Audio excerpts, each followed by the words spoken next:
It's happening, gang. Taking my chances that it's not going to rain, but if it does, we'll cover that bridge. I have 2 push mowers to do a quick service on. And then I've got something really interesting in the bed of the truck. It's another King Midget. You guys may remember my 1955 King Midget.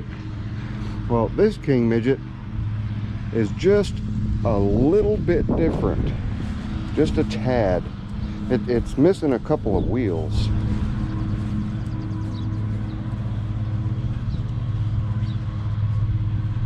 That is a very rare King Midget scooter. And no, it's not mine. Paul, the gentleman that I'm going to be taking my King Midget to get the steering and brakes and engine swap and torque converter put in, he got this in and he cannot get it running. Well, it's got 2 things going on here. It's got a Bendix, and then it's also got a mag. The mag has been rebuilt. My guess is that he didn't get the timing lined up properly on that Wico mag. So you guys are kind of looking at it crooked, but this is something that I'll get into after we get the quickway loader done. But it is a King Midget scooter. It's not complete. You know, the rear, there's a rear cowl that goes on it that has the seat on it and everything. You just let that off so that I can get to the engine. But we're going to tear into this one and get it timed correctly, and then we'll see what the Bendix is going to do for us. And I don't totally understand the Bendix, but I will certainly do some investigating on it so that I do understand it. Anyway, we're gonna get in the shop, get a couple of these push mowers kicked out real quick, and just real quick servicing on both of them, just to make sure that they're good to go. This one starts and runs. This one does not. It has sat for just a couple of years with bad gas in it, so we're gonna get the bad gas out of it. I've got it up a little bit too high. But at any rate, this is from a neighbor over in Southwind Village, John, elderly gentleman, and fit as a fiddle. I'm not sure of his age. If I were to venture a guess, I'd say he's deep into his 70s, and he pushed this over from another neighborhood. Okay, you guys don't need to see that. That's just his information. But we're gonna go through it, check the belt, make sure the belt's okay, check spark plug, check the air filter, clean and or replace if necessary, check the balance on the blade. This hasn't been used much, and I don't imagine that the blade's going to need sharpened, but it may. And then do an oil change on it and then send it on its merry way. So we'll get started on that one first. Alright, we're just going to take a quick little sample of fuel, see what it looks like here.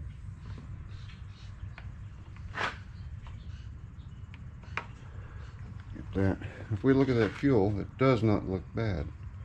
So put that back in there, and he did say he couldn't get this one to start, so I think we're going to let it back down off the lift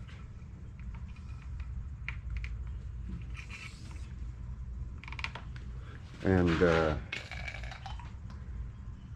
see if we can't shoot a little carb cleaner in there and get it to start off that, and see if it'll pull fuel after that. That'll determine whether or not we have to take the carburetor out. So give me just a second to, I'm just lubricating my silicone O-ring here because gas dries them out, and to keep this thing, it's actually a it's a baster for the kitchen, and I've got one in the kitchen, but I've also got this one for out here in the shop.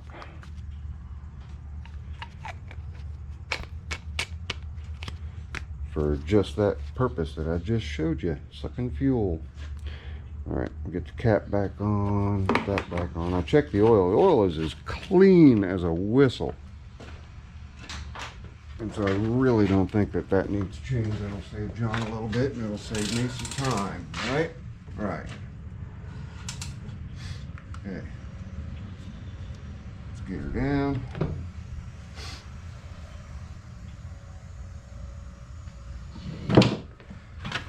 And swing you guys out this way.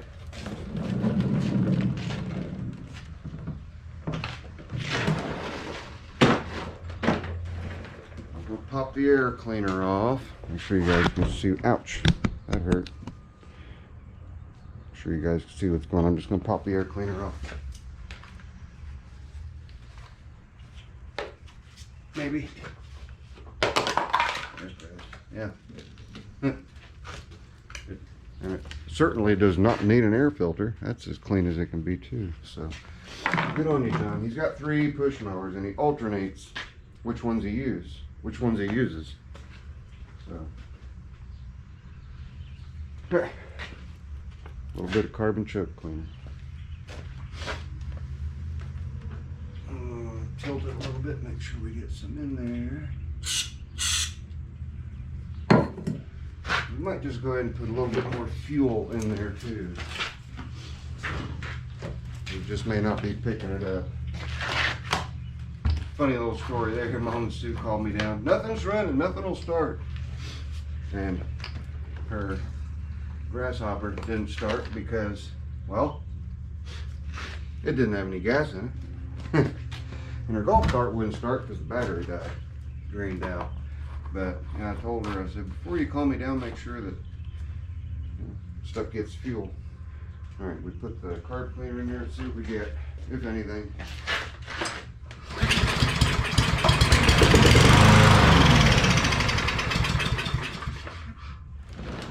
That's good enough for me. That tells me that we've got a little bit of junk in the carburetor. Not a problem. Not a problem, not a problem. Okay. Let's get the table back up. Up, up. Oh, not yet. Not yet. I gotta put the mower on first. Dum dum. And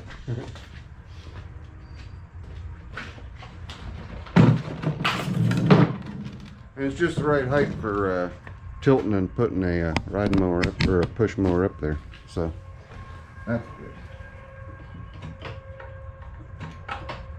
Come on. Hitting the wrong pedals.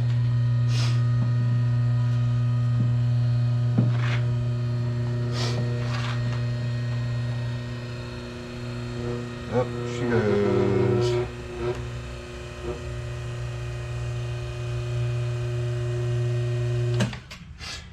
Okay, I'm gonna have to back you guys up a little bit because you are right in my face.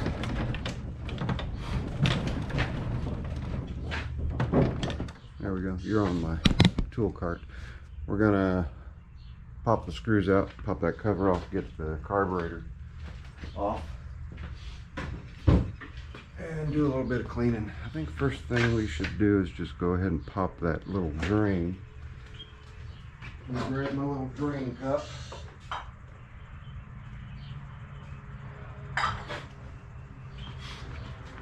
This is actually a hubcap for a Sunstar. And I think it's 10 millimeter. Yep, looks like 10 millimeter. It's finally warming up. As you can see, I'm in short sleeves. And it is right now 64 degrees. Let me get that under there. There we go.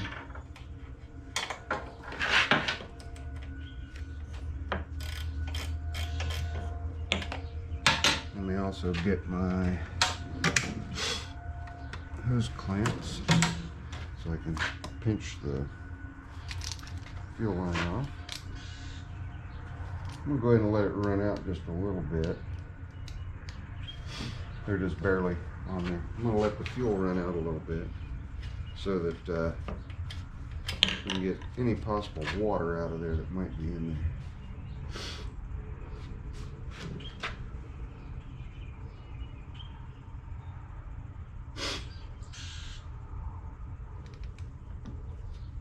That should shut it off, and it does. Okay, now can I get this out without spilling this fuel all over everywhere?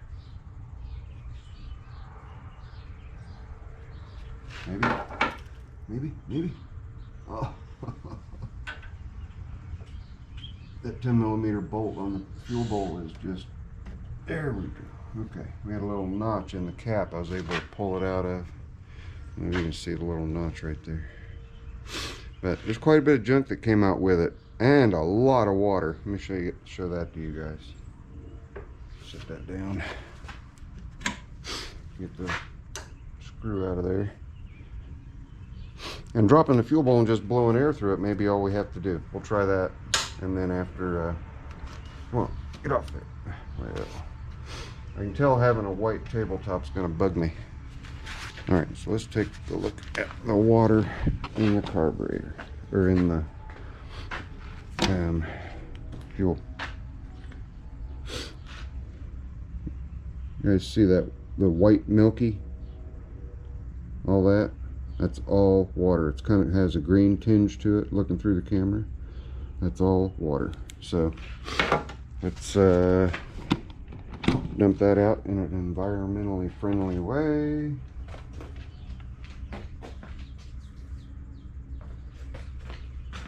It has been dumped in an environmentally friendly way. Get that.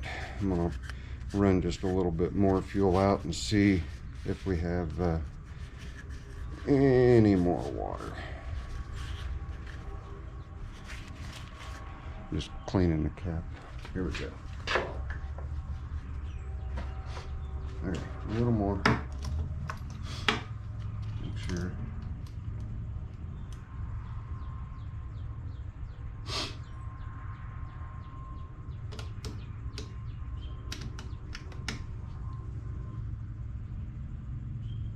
Go. Let that out. Come on. Come out. Thank you. Let me take a look. Good. I see no more water. None.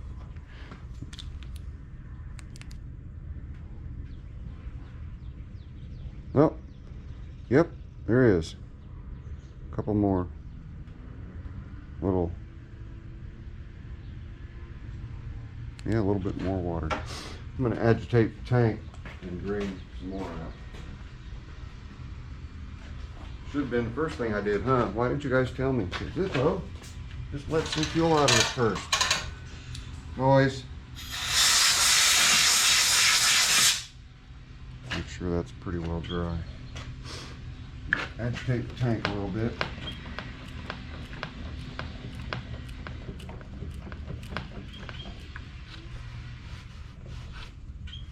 Okay, and oops, slide that back under.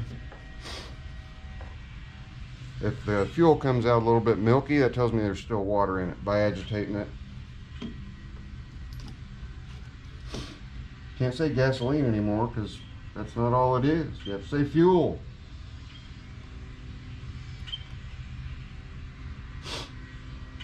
Ignorant governmental overreach. That's all I got to say about that. Alright, come on out of there. Now let's look at the third dose.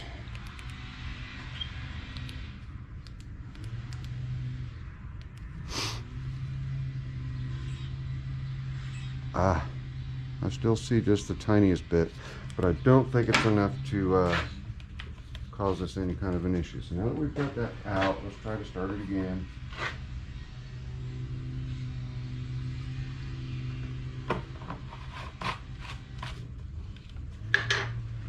This bolt back on.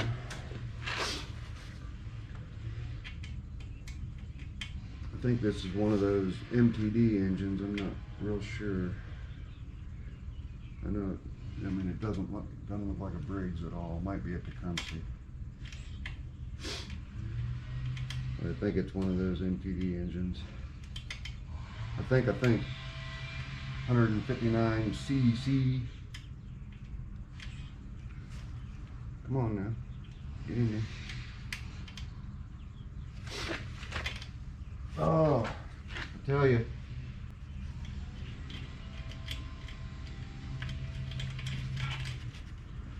Sometimes the fingers want to work, sometimes they don't.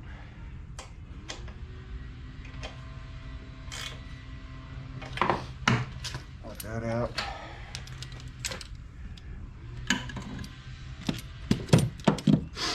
Alright, put her back down. Push her back out. Try it again. Doing as little as we need to get it running is what I'm doing. I'm going to turn you guys back over here.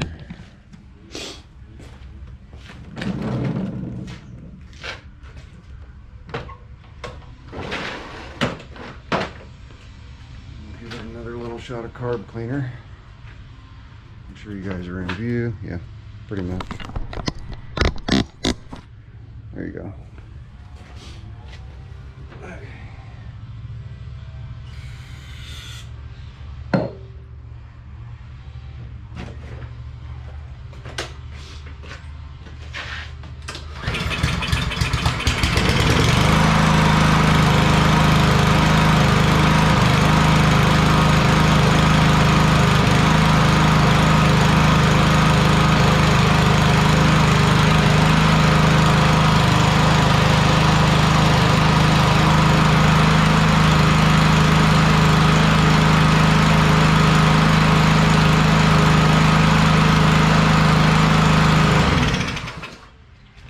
I call that a winner, just a little bit of water. Now we don't have to take the carburetor off. That's good. That's good. We'll put a little sea foam in the fuel as well, just to condition things a little bit better. Then we're going to turn it around and bring it back this way because we have to lift it up and check that blade. Let's get it back up in the air.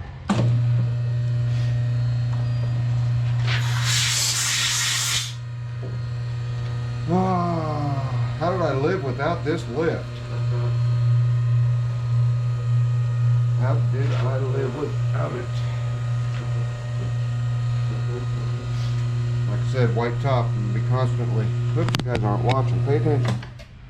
Pay attention. What's the matter, Chew? You're supposed to be watching me. Alright. Let me get a jack stand.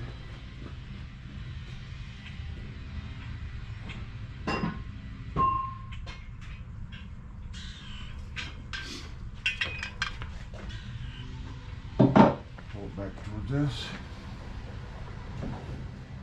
and lift it up a bit so we can get up underneath it.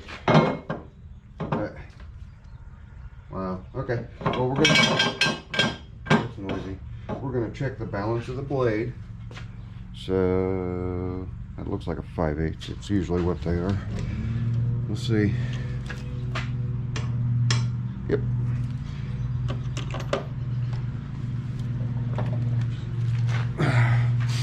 I would call this a Pender style impact gun, but I sent him his first one. So he's got a Zippo style impact gun. Right? Right. Good old Bruce.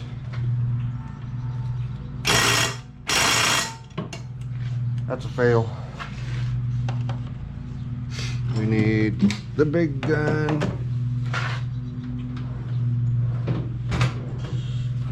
I suppose I can talk to you guys while I'm doing this. I had a fun time going through the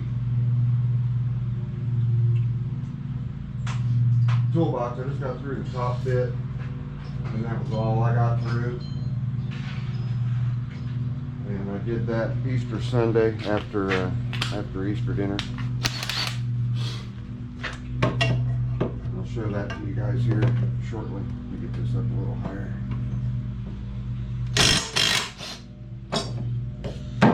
There we go. That's what we needed.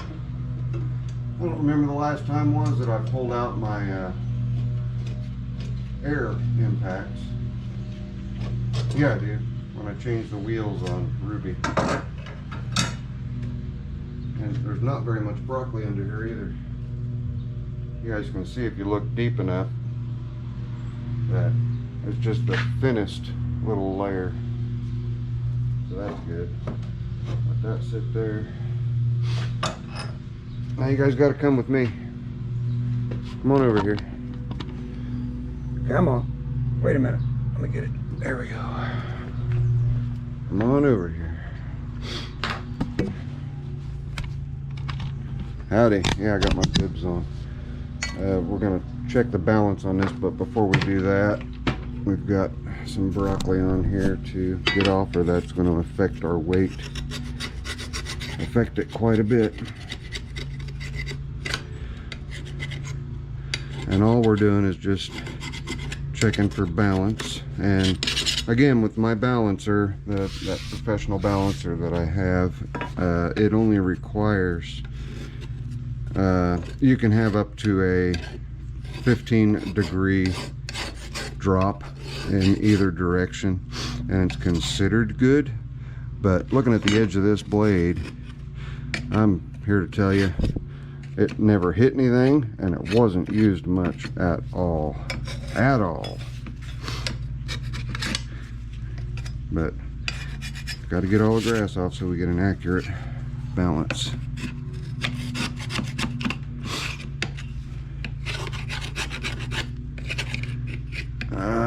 Okay, come on. Got things to do and you're wasting time. I think I'm scraping paint off more than anything. Okay. And there's the balancer. I always keep it covered because it has magnets on it, and I don't want to get the magnets all covered in gritty grime. So pull everything out. Set that there. Pull the magnets to it, and then pull it out slightly so that it'll spin freely. We'll see where it's at.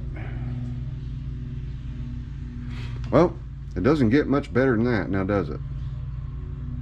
We don't have to do anything. That was one of the easiest tune-ups, but it'll benefit John a lot because all I did really was spent, what, 20 minutes, 19 minutes on it. So, and it doesn't need anything. It doesn't need the blade sharpened, doesn't need the broccoli cleaned, I just needed the water dumped out of the carburetor. That's the kind of service that just goes really easy. And I mean, you can even see that the adapter's just like brand new. You see the rest of this up here. First time he mows, see all this? First time he mows, all that'll just fall off of there. First grass clippings will just knock it all off. So, all right, let's get the blade back on, and then that one's done, we can get to the other one. So I'm going to do that, take it outside, let it sit and run for a little bit.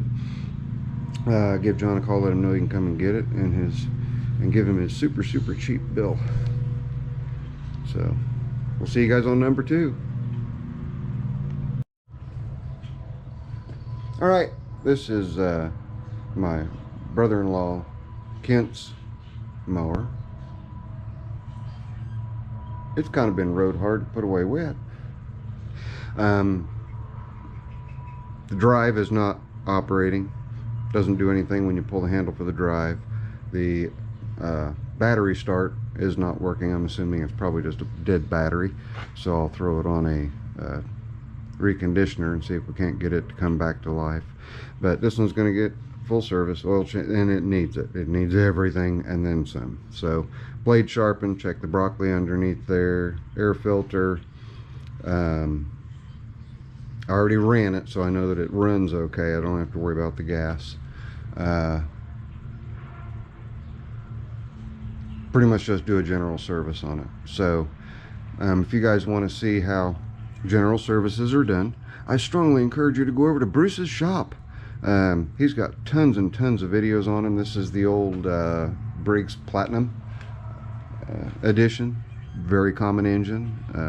It just happens to have electric start. So I might get into with you guys the belt drive and we'll see what's wrong with it there. If it's the gearbox, I'll have to get a hold of Kent, see if he's worried about putting money into it, or if he just wants to muscle through and just push it.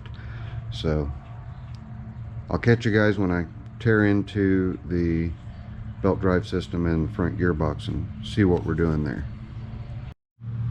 Alright, since this mower's video is really short, we'll just tack it on to the Craftsman that we just did with the MTD engine. The belt just popped off of one side, you can see there.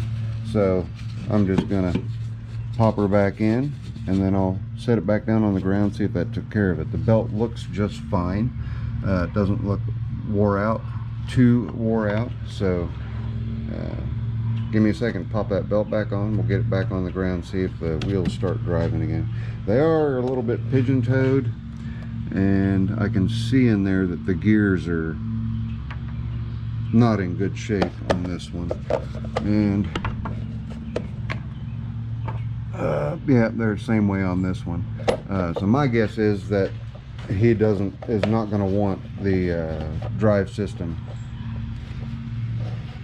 taken care of, but I'll give him a holler, I'll find out. But in the meantime, I'm going to finish up the service on this.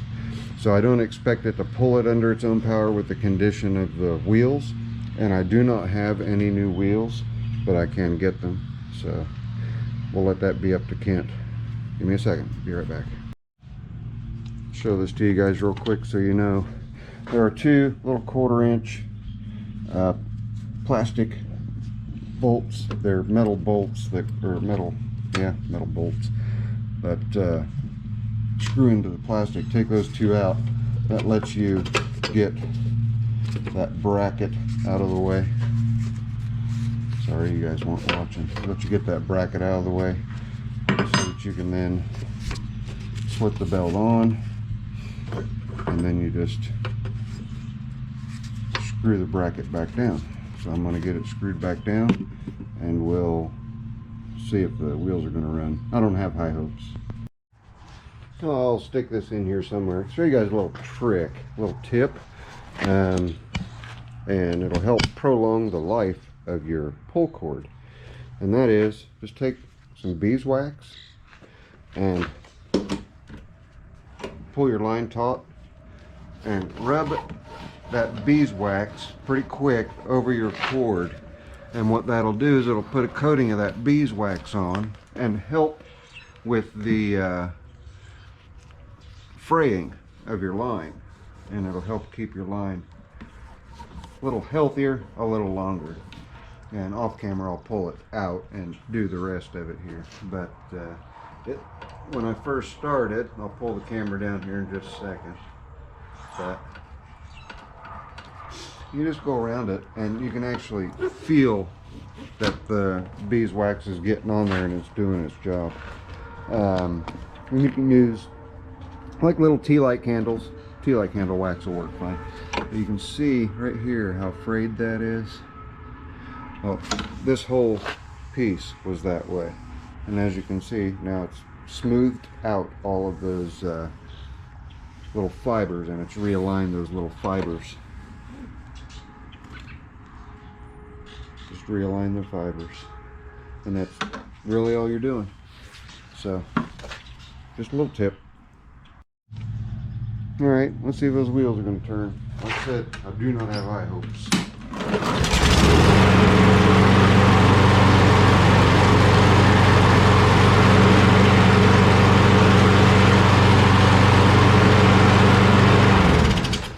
Yeah, they'll free spin, but they have no more traction. So we'll have to get into that with Kent, see what he wants done. If he wants them replaced, I'll get them ordered and get them slapped on there. But it's really simple to put them on. Just pop the nut out, take that off, put the new one on, put the nut back on, and you're done. So I'm gonna finish the tune-up on this. Appreciate you guys hanging out. This one was real quick and short because it's a very common engine. There's a ton of videos out there on these. The MTD, John has already come picked it up, so it's going. And then as soon as we get done with the service on this, it's time to pull the quick way loader out. So appreciate everybody. We'll catch you all in the next one. I'll just talk about this for a second since we're at the end of the video. So anybody who's interested, you guys can continue watching. The rest of you, thanks for watching the 2-push mower. A lot of stuff just got pitched right into the bucket, and a lot of this stuff I'm just hanging on to. I'm going to check the bulbs, make sure the bulbs are good, that kind of thing. Different things in here is a pocket sterret, and that's exactly what it sounds like. I've talked about that before. I've got a I forget what that is. What was that? A hubcap, cap hub. Anyway, crayons. Believe it or not, my shop does not have any crayons, so now I have a red and a orange. It doesn't go in there.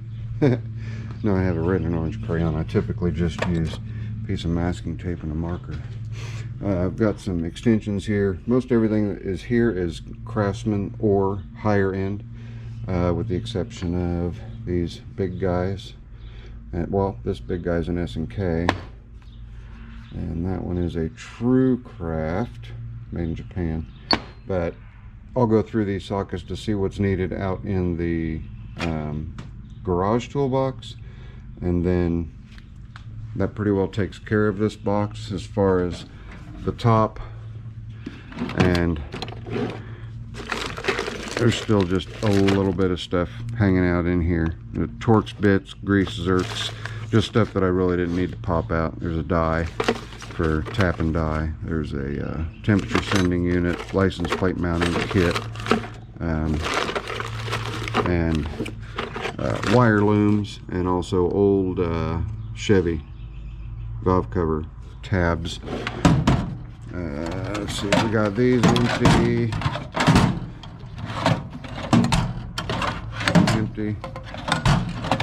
This is a bunch of ignition wrenches, both metric and standard. Those can go out to the shop toolbox. A bunch of screwdrivers I'm going to go through and just keep the best of the best. The rest I'll throw in a bucket for a rummage or garage sale that I may or may not have, or I'll just take them down to Mama Sue and let her put them in her rummage so that I can just get rid of them, and someone else who needs them can have some screwdrivers. More screwdrivers. Some more half-inch stuff, more sockets. These are metric, bunch of battery terminal cleaners. So I can take one of these out to the shop, and believe it or not, I don't actually have one of those here. So now I do. A couple of Norton stones I'll go over in my stone bucket, or stone drawer. Chisels, wood chisels. I'll hang on to those. Those make great gasket scrapers. Let's see, what else do we have? Not a ton else in here. There are 3 vintage Craftsmans, 2 of them with the whirly wheel, 1 without, but it is the round head, not the teardrop head. So again, it's an older V model. That looks like, that's an alloy steel. And Billings. More metric. Good, more metric wrenches. Those will go out in the shop, in the garage as well. Another Billings takes care of that drawer for the most part. It's just got, it's a hodgepodge drawer. Grease gun stuff, busted up pair of aviation snips that I don't need, hooks, and hooks are gold. So I was going to go buy hooks for Sean's loader. Well, no, I don't have to, because this drawer's got a bunch of hooks in it, and I'll be able to just take hooks here. So that'll save him some money. Clutch alignment tool, gray. I'm assuming it's for a Ford. I do not know. Doesn't matter, it's going away. Old-timey battery, grab strap, some cotter pins, or clevis pins. What do they call them? They're calling them cotters. So, okay. Big ones, little ones, even in between ones. Stanley Fat Max. Some utility blades, some stainless wire brushes, brass wire brush. That's that. and all these drawers are still full, still have a lot to go through, but it's not a priority right now. This isn't really in the way. I can just roll it around and get it out of my way when I need to. So all this stuff here, I'm probably just gonna pack back into the toolbox so that it's out of my way here, so I can close this. And I don't think I've got 100 pounds on here. That's what this weight limit is. You guys that have been around a while know why I put nope, nope, nope here, because it's not a drawer. And I have caught myself opening this and I see the nope, nope, nope, and smack myself in the forehead and go on along with my happy, merry way. One nice find was this vintage Craftsman center punch, so I can give my stereo a break and use that one. An interesting pair of old vice grips. These are actual vice grips. It's right there, vice grip, that do not have an unlocking tab. Never had it, never will. Isn't that wild? That's an early pair of vice grips, so that may get hung up here. And then found some bottle openers in there. And this is pretty cool here. Dave dropped this by. I didn't show this to you guys because I had already shot the video. That is part of a scale mechanism for weights and measures kind of thing. And underneath this cap is when they would come to calibrate, they'd just take small chunks of lead and drop them in there, or take pieces out. There's the whole thing's full of lead, and there's a cavity, and that cavity is there so that this can be calibrated on a regular basis. So this might have been in a meat packer facility or something along those lines, maybe even been some kind of an industrial scale, but something that would have had to have been able to be calibrated, not like for home use where you're just kind of ballparking. A bunch of scrapers, those always come in handy. Bunch of fuses, the round glass fuses. And then one thing I did forget to show you that came with all that is it's a Harbor Freight, but it's one of those fence row torches. So they're calling it a heating torch. It's got a piezo star. It's new, it's never been out of the box. So that came with that haul from Dave's as well. Okay, I think that pretty well does it. You guys will also see a video coming up soon of me pulling the Russia plate down and disassembling the Russia plate in any and all possible ways that I can dream up. So here we are, Friendly Neighborhood Zippo. You guys got another video out of me.